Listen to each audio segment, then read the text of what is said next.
जय श्री राधे भक्तों, आज हम उस पावन कथा का श्रवण करेंगे जो कलयुग के जीवंत देवता संकट मोचन हनुमान जी की अपार महिमा का बखान करती है। यह कथा केवल एक कहानी नहीं बल्कि विश्वास की वह शक्ति है जो पत्थर में भी प्राण फूंक सकती है और एक बांझ की गोद भी भर सकती है। मंगलवार का व्रत साहस का प्रतीक है। यह मंगल ग्रह के दोषों का नाश करने वाला और जीवन में अमंगल को दूर कर मंगल ही मंगल करने वाला है। आइए अपने मन को एकाग्र करें और पवन पुत्र के चरणों में ध्यान लगाते हुए इस दिव्य कथा की गहराई में उतरें। प्राचीन काल की बात है, एक अत्यंत सुंदर और समृद्ध नगर में केशव दत्त नाम के एक ब्राह्मण रहते थे। उनकी पत्नी का नाम अंजलि था। केशव दत्त और अंजलि के पास संसार की हर सुख सुविधा थी। सुंदर भवन, धन धान्य, गायें और समाज में मान सम्मान। लेकिन कहते हैं ना कि पूर्ण सुख विधाता किसी को नहीं देता। इस दंपत्ति की कोई संतान नहीं थी। जैसे जैसे उम्र ढल रही थी उनके मन की व्याकुलता बढ़ने लगी। सूना आंगन उन्हें काटता दौड़ता था। केशव दत्त अक्सर उदास होकर वन की ओर निकल जाते और अंजलि घर के मंदिर में बैठकर घंटों रोया करती थी। संतान के अभाव में उन्हें अपना जीवन व्यर्थ लगने लगा था। वे सोचते थे कि हमारे बाद हमारा नाम लेने वाला कौन होगा, पितरों को तर्पण कौन देगा। एक दिन केशव दत्त ने निर्णय लिया कि वह अब घर गृहस्थी छोड़कर वन में हनुमान जी की शरण में जाएंगे और जब तक बजरंग बली प्रसन्न नहीं होंगे वे वापस नहीं लौटेंगे। उन्होंने अपनी पत्नी अंजलि से कहा, हे प्रिय, मैं पुत्र प्राप्ति की कामना लेकर पवन पुत्र की कठिन तपस्या करने जा रहा हूँ। तुम घर पर रहकर मंगलकारी हनुमान जी का व्रत करना और अपनी भक्ति से उन्हें प्रसन्न करना। केशव दत्त वन में चले गए और एक ऊंचे पर्वत की कंदरा में बैठकर ओम हनुमते नमः का जाप करने लगे। इधर घर पर अंजलि ने पति की आज्ञा मानकर हर मंगलवार को विधि विधान से व्रत रखना शुरू किया। वह पूरे दिन निराहार रहती, शाम को हनुमान जी को चने गुड़ का भोग लगाती और फिर स्वयं प्रसाद ग्रहण करती। समय बीतता गया लेकिन परीक्षा अभी बाकी थी। एक बार मंगलवार के दिन अंजलि बहुत बीमार पड़ गई। वह इतनी कमजोर थी कि पूजा के लिए भोजन तैयार न कर सकी। उसने मन में प्रण किया, हे बजरंगबली, आप तो अंतर्यामी हैं। आज मैं आपको भोग नहीं लगा पाई, इसलिए मैं भी आज अन्न ग्रहण नहीं करूंगी। मैं अगले मंगलवार को ही आपको भोग लगाकर पारण करूंगी। भक्तों, कल्पना कीजिए, एक स्त्री जो पहले से ही बीमार है, वह अगले मंगलवार तक यानी पूरे 6 दिन बिना अन्न और जल के रही। उसकी भक्ति अडिग थी। बुधवार बीता, गुरुवार बीता, शुक्रवार, शनिवार और रविवार भी बीत गया। सोमवार की रात तक अंजलि की स्थिति ऐसी हो गई कि उसके प्राण बस कंठ में अटके थे। वह बार बार मूर्छित हो रही थी, लेकिन उसके मन में केवल हनुमान जी का चित्र था। अगला मंगलवार आया। अंजलि पूजा के लिए उठी, लेकिन जैसे ही उसने धूप जलाई वह कमजोरी के कारण वहीं गिर पड़ी। उसकी सच्ची तड़प देखकर हनुमान जी का सिंहासन डोल उठा। वे भक्त वत्सल हैं, वे अपने भक्त को और कष्ट नहीं दे सकते थे। अचानक पूरा कमरा एक दिव्य प्रकाश से भर गया। एक अत्यंत सुंदर, तेजस्वी और बाल सूर्य के समान चमक वाले छोटे से बालक के रूप में हनुमान जी प्रकट हुए। उन्होंने अंजलि के सिर पर हाथ रखा। अंजलि की सारी थकान, सारी बीमारी क्षण भर में गायब हो गई। हनुमान जी ने मधुर स्वर में कहा, उठो पुत्री, तुम्हारी अगाध श्रद्धा और इस कठिन उपवास से मैं अत्यंत प्रसन्न हूँ। मैं तुम्हें वरदान स्वरूप एक ऐसा पुत्र देता हूँ जो अत्यंत वीर, बुद्धिमान और मेरा ही अंश होगा। इसका नाम मंगल रखना। इतना कहकर हनुमान जी ने एक सुंदर बालक अंजलि की गोद में डाल दिया और अंतर ध्यान हो गए। अंजलि की खुशी का ठिकाना न रहा।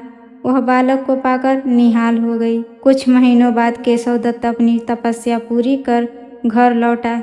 जब उसने आंगन में एक छोटे बालक को खेलते देखा तो वह खुशी के बजाय क्रोध और संदेह से भर गया। उसने अपनी पत्नी से कड़वे स्वर में पूछा, अंजलि, मेरी अनुपस्थिति में यह बालक यहाँ कहाँ से आया? क्या तुमने मर्यादा का उल्लंघन किया है? अंजलि ने हाथ जोड़कर कहा, स्वामी, आप ऐसा न सोचें। यह बालक हनुमान जी का आशीर्वाद है। मेरे मंगलवार के व्रत से प्रसन्न होकर उन्होंने साक्षात दर्शन देकर यह पुत्र मुझे प्रदान किया है। परंतु केशव दत्त का मन पाप से भर गया था। उसे लगा अंजलि झूठ बोल रही है। उसके भीतर का संदेह राक्षस बन गया और उसने उस निर्दोष बालक को खत्म करने की योजना बना ली। एक दिन केशव दत्त ने अंजलि से कहा कि वह बालक मंगल को लेकर पास के कुएं पर नहलाने जा रहा है। अंजलि ने सहज भाव से बालक को भेज दिया। कुएं पर पहुंचकर निर्दयी पिता ने देखा कि आसपास कोई नहीं है। उसने उस नन्हे से बालक को धक्का देकर गहरे कुएं में फेंक दिया और घर लौट आया। अंजलि ने पूछा, स्वामी मंगल कहाँ है? वह आपके साथ क्यों नहीं आया? केशव दत्त ने झूठ बोला, मुझे नहीं पता, वह तो शायद पीछे रह गया या कहीं खेलने चला गया होगा। अंजलि का हृदय कांप उठा। वह मंगल मंगल पुकारने लगी। तभी एक चमत्कार हुआ। कुएं के रास्ते से दौड़ता हुआ बालक मंगल आया और अपनी माँ की गोद में लिपट गया। केशव दत्त की आंखें फटी की फटी रह गई। उसने अपनी आंखों पर विश्वास नहीं हो रहा था। उसने सोचा कि यह प्रेत है या कोई माया। उसी रात जब केशव दत्त सो रहा था, हनुमान जी उसके सपने में आए। उनका स्वरूप अत्यंत विशाल और क्रोधित था। उन्होंने गरज कर कहा, मूर्ख केशव दत्त, तूने अपनी पतिव्रता पत्नी पर संदेह किया। तूने उस बालक को मारने का प्रयास किया जिसे मैंने स्वयं आशीर्वाद के रूप में दिया है। वह बालक साक्षात मंगल का रूप है। यदि तूने फिर कभी ऐसा संदेह किया तो तेरा विनाश निश्चित है। केशव दत्त की नींद खुल गई। वह पसीने से तरबतर था। वह तुरंत अंजलि के चरणों में गिर पड़ा और रोते हुए अपनी गलती स्वीकार की। उसे समझ आ गया कि मंगलवार के व्रत की शक्ति कितनी महान है। इसके बाद केशव दत्त और अंजलि दोनों मिलकर नियम पूर्वक हर मंगलवार का व्रत करने लगे। उनके घर में धन, यश और खुशियाँ बढ़ती गईं। बालक मंगल बड़ा होकर अत्यंत प्रतापी राजा बना। भक्तों, यह कथा हमें सिखाती है कि श्रद्धा में संदेह की कोई जगह नहीं होनी चाहिए। हनुमान जी अपने भक्तों की रक्षा हर परिस्थिति में करते हैं, चाहे कुआं कितना भी गहरा क्यों न हो। जो भी मनुष्य इस पावन कथा को सुनता है या सुनाता है, उसके जीवन के सारे क्लेश मिट जाते हैं। निसंतान को संतान मिलती है, निर्धन को धन मिलता है और अंत समय में उसे श्री राम के चरणों में स्थान प्राप्त होता है। तो प्रेम से बोलिए पवन पुत्र हनुमान की जय, संकट मोचन हनुमान की जय। भक्तों, किसी भी व्रत की सफलता उसकी शुद्धता और विधि में छिपी होती है। मंगलवार व्रत के लिए इन नियमों का पालन अवश्य करें। यह व्रत कम से कम 21 मंगलवार तक लगातार करना चाहिए। इसकी शुरुआत किसी भी महीने के शुक्ल पक्ष के पहले मंगलवार से करना सबसे उत्तम माना जाता है। मंगलवार के दिन सूर्योदय से पूर्व उठें।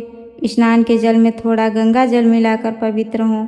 इस दिन लाल रंग के वस्त्र धारण करना अत्यंत शुभ होता है, क्योंकि लाल रंग मंगल ग्रह और हनुमान जी का प्रिय है। घर के उत्तर पूर्व कोने को साफ कर वहां एक चौकी बिछाएं। उस पर लाल कपड़ा बिछाकर हनुमान जी की प्रतिमा या चित्र स्थापित करें। साथ ही भगवान श्री राम और माता सीता की भी पूजा अवश्य करें, क्योंकि राम जी के बिना हनुमान जी की पूजा अधूरी मानी जाती है। हनुमान जी को शुद्ध जल और फिर चमेली के तेल में मिला हुआ केसरिया सिंदूर अर्पित करें। उन्हें लाल फूल, विशेषकर गुड़हल या गुलाब और तुलसी दल की माला चढ़ाएं। याद रखें, हनुमान जी को तुलसी अत्यंत प्रिय है। गाय के शुद्ध घी का एक बड़ा दीपक जलाएं। यदि संभव हो तो चमेली के तेल का दीपक भी जला सकते हैं। धूप और अगरबत्ती से वातावरण को सुगंधित करें। हनुमान जी को बूंदी के लड्डू, चने और गुड़ या शुद्ध घी में बना हुआ आटे का हलवा अर्पित करें। अब शांत होकर हाथ में लाल फूल और अक्षत लेकर व्रत कथा का पाठ करें। कथा के बाद हनुमान चालीसा, बजरंग बाण और सुंदरकांड का पाठ करना सोने पर सुहागा जैसा फल देता है। तो भक्तों, आशा है कि मंगलवार व्रत की यह कथा आपको पसंद आई होगी। अगर पसंद आई हो तो वीडियो को लाइक करें, शेयर करें, चैनल को सब्सक्राइब करना न भूलें। मिलते हैं अगली वीडियो में, तब तक के लिए धन्यवाद।